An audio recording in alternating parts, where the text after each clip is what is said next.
ఇవాళ నుంచి చికెన్ షాపులు బంద్. ఇక మార్జిన్ 26 నుంచి ఒకేసారి 16కు తగ్గింపు. పౌల్ట్రీ కంపెనీల తీరుపై ఆందోళన. మార్జిన్ తగ్గితే నష్టాలు భరించలేమని ఆవేదన. కంపెనీలు దిగొచ్చే వరకు బంద్ కొనసాగిస్తామంటున్న చికెన్ షాప్ ఓనర్లు అంటూ మరొక వార్త మనకు కనిపిస్తున్నది. ఇవాళ నుంచి చికెన్ షాపులు బంద్ కానున్నాయి తెలంగాణలో. ముఖ్యంగా ఇంతకుముందు గతంలో వాళ్ళకు 26 రూపాయల మార్జిన్ ఉండేది ఒక కోడి మీద. సో ఇప్పుడు దాన్ని సడన్ గా 16 రూపాయలకు తగ్గించిండ్రు.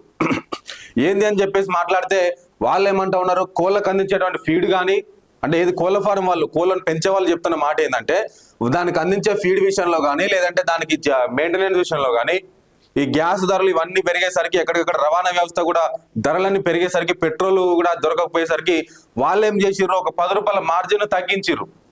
అంటే గతంలో ఒక కోడి మీద 26 రూపాయలు లాభం వస్తుండే చికెన్ షాప్ వాళ్ళకి. ఇప్పుడు దాన్ని ఏం చేసారు, 16 రూపాయలకే తగ్గించారు చికెన్ షాపు ఆ పౌల్ట్రీ వాళ్ళు. సో నువ్వు ఈయనే 10 రూపాయలు తగ్గిస్తే ఇక మాకు దాంట్లో మాకేం లాభం వస్తుంది? మేము ఆ షాప్ రెంట్ ఎక్కడ కట్టుకోవాలి, ఆ పని కూలి వాళ్ళకి ఎక్కడ డబ్బులు ఇవ్వాలి? ఇదంతా కూడా మాకు కూడా కొంత ఇబ్బందికరమైనటువంటి వ్యవస్థ అని చెప్పేసి వాళ్ళ చికెన్ షాప్ వాళ్ళందరూ కూడా బంద్ పాటిస్తా ఉన్నారు. ఇగో బంద్ కొనసాగిస్తామంటున్న షాప్ ఓనర్లు. నిన్నటికి నిన్న మన 2-3 రోజుల కింద కూడా రంజాన్ సందర్భంగా ఈ కోడి రేటు దాదాపు 350-370 రూపాయల వరకు పోయింది. మళ్ళా కొంత తగ్గింది అనుకోండి. ఇట్లా ఎక్కడికక్కడ కూడా చికెన్ మీద కూడా ప్రభావం పడతానే ఉన్నది. అంటే ప్రతి రంగం మీద ఈ యుద్ధం వల్ల ప్రతి రంగం మీద కూడా ప్రభావం పడతానే ఉన్నది అనేదానికి ఇదే నిదర్శనం.